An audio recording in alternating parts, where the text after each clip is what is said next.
Assalamualaikum warahmatullahi wabarakatuh.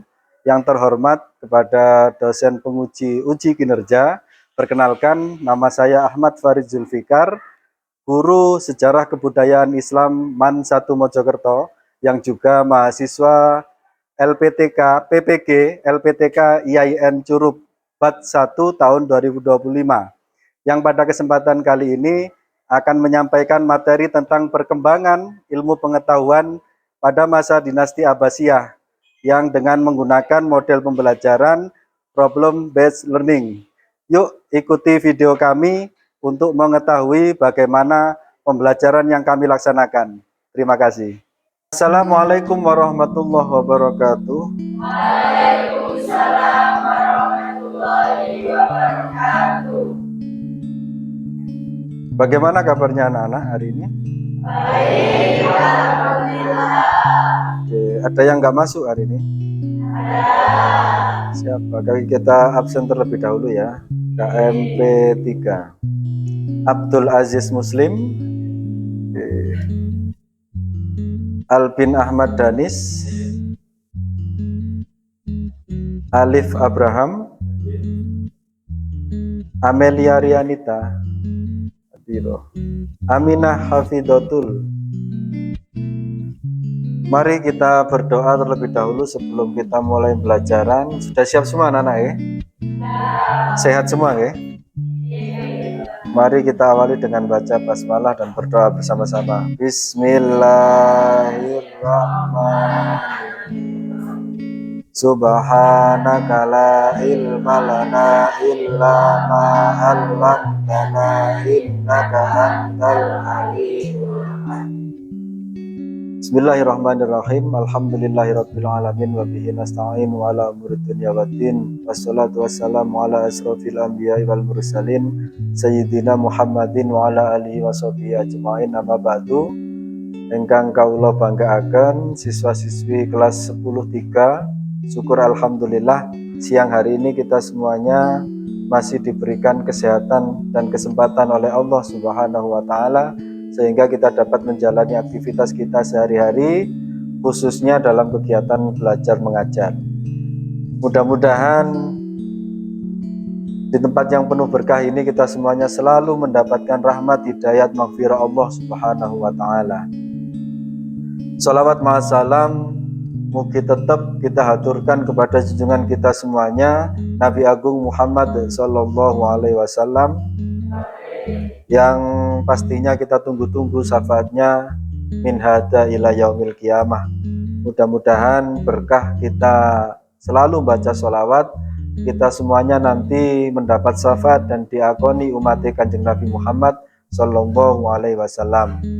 Allahumma sholli ala Sayyidina Muhammad Maulaya sholli wa sallim daiman abada alal habibika khairil khalqi kul huwal habibul ladzi turja syafa'atuhu likulli haulim minal awali muqtahimi ya rabbi bil Mustafa baligh maqasidana waghfir lana ma madha ya wasi'al karami ya arhamar rahimin ya arhamar rahimin ya arhamar rahimin farij 'alal muslimin la hadratin Nabil Mustafa Rasulullah Muhammad sallallahu alaihi wasallam. Al-Fatihah. A'udzubillahi minasyaitonir rajim. Bismillahirrahmanirrahim. Alhamdulillahirabbil alamin arrahmanir rahim maliki yaumiddin. Iyyaka na'budu wa iyyaka nasta'in. Ihdinas siratal mustaqim. Siratal ladzina an'amta 'alaihim ghairil maghdubi 'alaihim waladdallin. Amin. Oke. Sebelum kita mulai pembelajaran, kita tanya-tanya dulu apa yang sudah dipelajari di pekan kemarin. Sudah masuk ke dalam materi sejarah berdirinya Daulah Abbasiyah nggih? Oke, Daulah Abbasiyah di sini terkenal dengan sebutan apa anak-anak? Golden Age of Islam. Apa kok dinasti Abbasiyah disebut itu? Ada yang bisa membantu menjawab? Angkat tangan. Angkat. Nah, nama siapa? Berdiri, Mutiara. Oke, Mbak Mutiara, silakan dijawab. Oke, karena kemajuan dalam bidang ilmu pengetahuan. Oke, yang lain ada lagi? Ya, disebut tahun keemasan karena di situ sangat pesat majunya ilmu pengetahuan. Kok bisa ya pesat seperti itu? Nah, masuk ke dalam penyebab kemajuan. Nah, salah satu latar belakang sejarah kok bisa disebut Golden Age of. Nah, itu karena salah satunya adalah penerjemahan karya, ya, melestarikan dan ilmu dari Yunani yang tepat ya. Ilmuwan yang berkembang sebelum Islam berkembang itu adalah dari Yunani. Ilmuwan dari Yunani tersebut diterjemahkan ke dalam bahasa Islam atau bahasa Arab yang akhirnya bisa dipelajari oleh umat Islam pada saat itu. Akhirnya mereka dari ilmu-ilmu yang sudah ada dikembangkan lagi dan memunculkan banyak ilmuwan dalam berbagai bidang. Salah satunya ada bidang agama Islam sendiri, sains, sosial, sastra, budaya, dan banyak lagi ilmuwan-ilmuwan yang salah satunya adalah adanya matematika dan astronomi. Itu ya yang akan kita pelajari pada siang hari ini. Perkembangan ilmu pengetahuan Muslim di era dinasti Abbasiyah, dan faktor apa nanti yang mendorong kok bisa sih sekaliber Ibnu Sina menjadi bapak kedokteran di dunia sampai sekarang. Di barat dikenal dengan Avicenna, di dunia Muslim dikenal dengan Ibnu Sina. Oke, untuk belajarnya hari ini minta tolong untuk berkumpul kelompok untuk mendiskusikan. Masing-masing kelompok nanti mencari dalam bidang agama siapa tokoh ilmuwan yang berkontribusi dalam Islam, dalam bidang sains siapa, sosial siapa, sastra budaya siapa. Nanti ambil satu saja, nanti setelah didiskusikan baru nanti dipresentasikan. Oke, minta tolong segera. Ya, untuk mencarinya masing-masing bidang dicari satu ya. Misalkan kamu menemukan di bidang agama itu kamu tertarik dengan Imam Syafi'i, berarti yang diteliti adalah Imam Syafi'i. Kok bisa sih umat Islam di Indonesia banyak pengikut madhab Syafi'i gitu? Contoh di bidang sains tadi bisa dicari Ibnu Sina. Oke. Dari beberapa pencarian dipilih salah satu gitu ya. Nanti disampaikan ke teman-teman kenapa kok tertarik si tokoh tersebut. Oke, lanjut.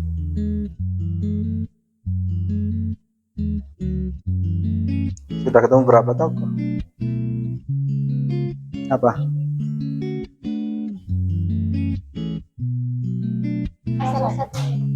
Misalkan agama yang dipilih siapa? Satu. Sains yang dipilih satu kelompok 4 itu ya, agama, sains, sosial, sastra, budaya. Misalkan 4 orang nyari satu-satu kan bisa. Apa?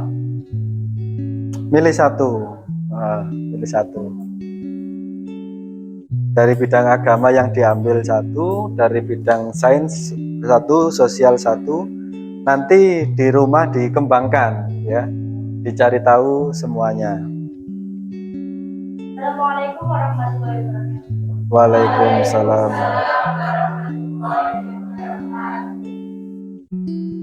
Saya dari Bogor. Aku ingin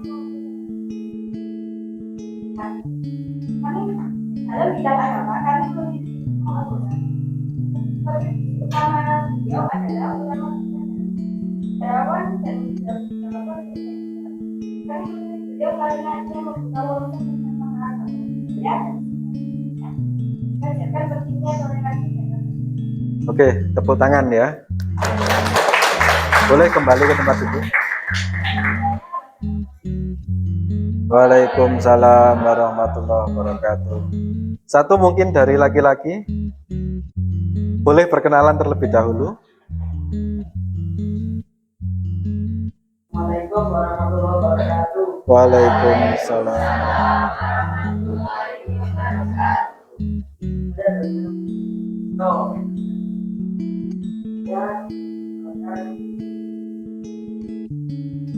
Mempresentasikan tentang agama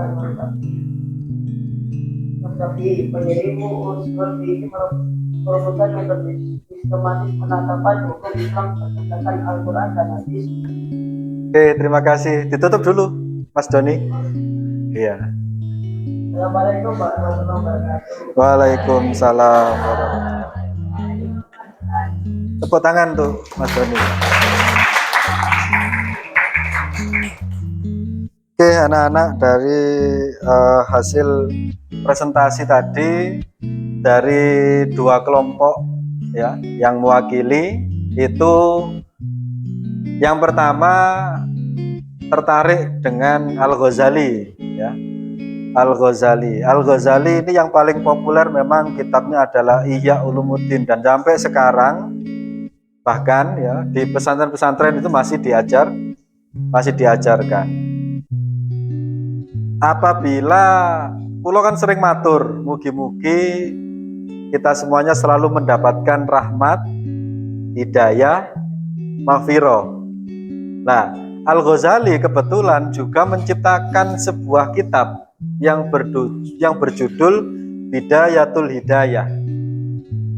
Bidayatul Hidayah di sini adalah bagaimana cara kita mendapatkan hidayah. Maka sangat relevan apabila kita tidak di sekolah di madrasah ini tidak hanya belajar ilmu sains saja, tetapi juga memperdalam ilmu agama yang sudah dicatat oleh para ulama-ulama yang sangat luar biasa di zaman Abbasiyah. Salah satunya kitab Bidayatul Hidayah, agar kita semuanya nanti kelak dan selalu mendapatkan hidayah dari Allah Subhanahu wa Ta'ala. Catat dari ilmu. Imam Syafi'i pastinya penting untuk selalu kita pelajari. Karena apa? Karena ibadah kita ya, madhab kita yang diakui dan diikuti oleh mayoritas umat Islam Indonesia adalah madhab Imam Syafi'i. Cara kita sholat, cara kita membaca di dalam bacaan sholat ya, bacaan-bacaan dalam ibadah itu ya nganut Imam Syafi'i dan lain-lain. Nanti dikembangkan lagi ya.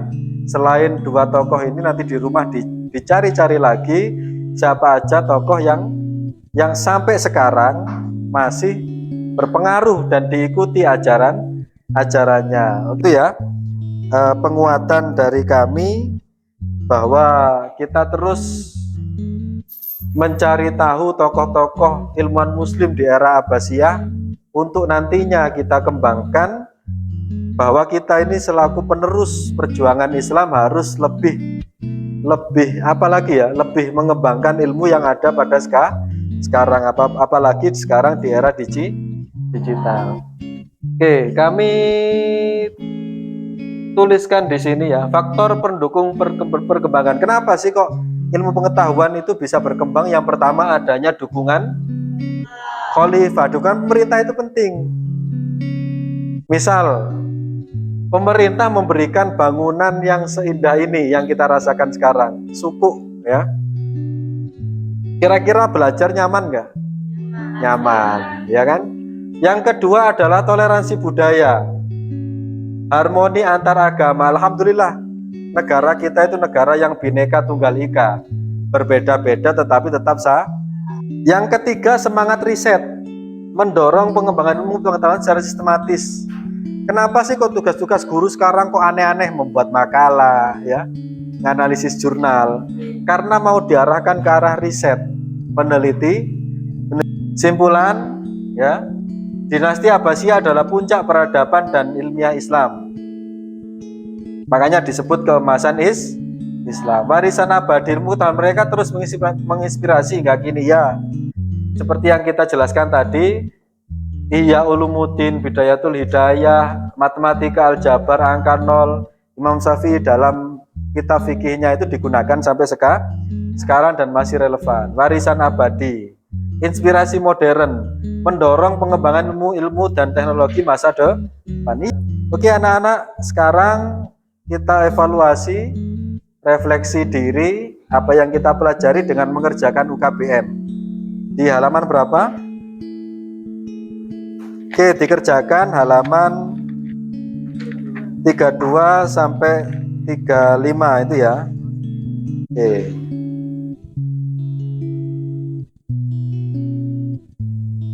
Oke, dikumpulkan dulu ya.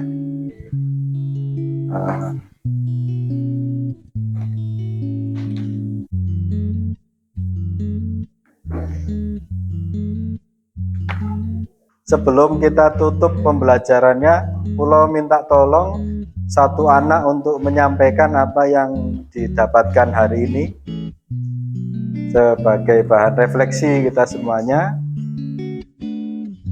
Di situ aja. Ya. Kira-kira apa yang didapatkan dalam pelajaran hari ini? Pelajaran hari ini yang dapat saya ambil adalah tokoh dari bidang agama, salah satunya Imam Syafi'i, merupakan tokoh penting pada masa dinasti Abbasiyah yang mendirikan mazhab Syafi'i yang hingga kini banyak diikuti oleh umat muslim di Indonesia. Beberapa karya terkenalnya seperti Bidayatul Hidayah dan Ihya Ulumuddin. Akhlak, tasawuf, dan panduan hidup beragama secara mendalam. Selain itu, Abu Nawas dikenal bukan hanya sebagai sastrawan besar dengan visi yang inovatif, tapi juga sebagai ulama yang berpengaruh dalam budaya dan pemikiran Islam. Dinasti Abbasiyah merupakan puncak peradaban Islam yang melahirkan ilmuwan-ilmuwan besar dengan inspirasi yang tetap hidup hingga kini, mendorong pengembangan ilmu pengetahuan dan teknologi di masa depan. Oke, terima kasih. Tepuk tangan anak-anak ya. Oke, kita berharap pastinya dengan pelajaran ini mudah-mudahan ke depannya kita adalah salah satu penerus perkembangan ilmuwan penting di zaman sekarang pastinya di Indonesia. Maka dari itu ini adalah langkah yang masih panjang. Kita masih madrasah aliyah, besok S1, mudah-mudahan ditakdir oleh Allah dapat S2, syukur-syukur dapat bonus sampai S3. Amin Allahumma amin. Mari kita tutup kegiatan siang hari ini dengan bacaan hamdalah bersama-sama. Alhamdulillah. Bismillahirrahmanirrahim. Subhanakallahumma wa bihamdika asyhadu an la ilaha illa anta astaghfiruka wa atubu ilaik. Rabbi fa'fa'na bi barakatihim wahdinal husna bi hurmatihim wa aminsna fi tariqatihim wa mu'afatihim minal. Ya Rasulullah salamun alaik ya Rafi'a syani wa At-Fatay ya jiratal alami ya uhailal liridaillahi tabaraka wa ta'ala bisyafaati Rasulullah Muhammad sallallahu alaihi wasallam. Al-Fatihah. A'udzubillahi minasyaitonir rajim. Bismillahirrahmanirrahim.